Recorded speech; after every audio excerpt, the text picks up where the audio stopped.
সরকার পক্ষ থেকে আমাদেরকে এখানে ইনভাইট করা হয় না, আর আমরা এখানে দাওয়াত খাইতেও আসি নাই।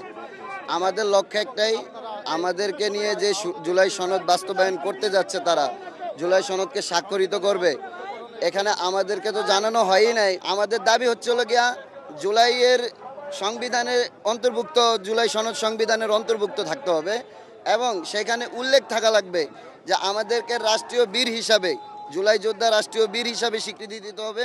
জুলাই ঘোষণাপত্র যেটা দেওয়া হবে এটা সংশোধন করে যারা জুলাই আহত এবং নিহত আছে তাদেরকে আপনার আইনি সুরক্ষা দিতে হবে এবং জুলাই ঘোষণাপত্র সংশোধন করে আইনি ভিত্তি যেটা আর কি জানাও আপনার যারা আহত বা নিহত আছে তাদের যেন পরবর্তীতে কোনো সমস্যায় পড়তে না হয়। হাজার হাজার মায়ের রক্ত দিয়ে, আমাদের মতো যোদ্ধাদের দিয়ে আমরা এখানে যারা আছি প্রায় সবাই বুলেট খাওয়া, গুলি খাওয়া।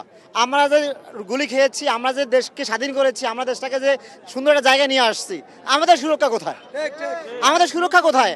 এই সুরক্ষা নিশ্চিত যে আমরা আসছি। আমরা চাই এটা আবার করা হোক, বিচার অবশ্যই চাই এবং জুলাই সনদটাকে আবার পুরো সংশোধন করে আমাদের আইনি ভিত্তি করা হোক এবং আমাদেরকে সুরক্ষা দেওয়া হোক। জুলাই সনদ তৈরি করবেন, আমাদের তো মতামত আছে, আমাদের তো একটা প্রতিনিধি থাকতে হবে ওইখানে, সেটা ছিল না। এক, দুই নাম্বার হচ্ছে যে আমাদের এখানে আহত এবং শহীদ পরিবারের আইনি কোনো সুরক্ষার বিষয়ে কোনো কিছু লেখা নেই।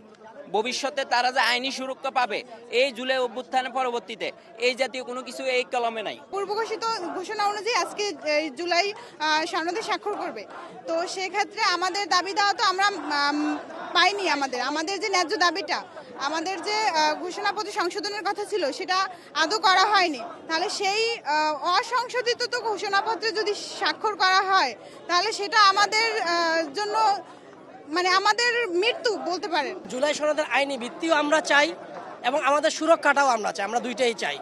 আমরা দীর্ঘ বেশ কিছুদিন ধরে আমরা প্রত্যেকটা জেলা, উপজেলা, এসপি, ডিসি, মন্ত্রণালয় এবং সংস্কার কমিশনে আমরা আমাদের জুলাই যে খসড়া প্রস্তাবটা ওনারা প্রকাশ করছিলেন সেটার 5 নম্বর প্যারাটা সংশোধন করার ব্যাপারে আমরা আমাদের অভিযোগ দিয়ে আসছিলাম।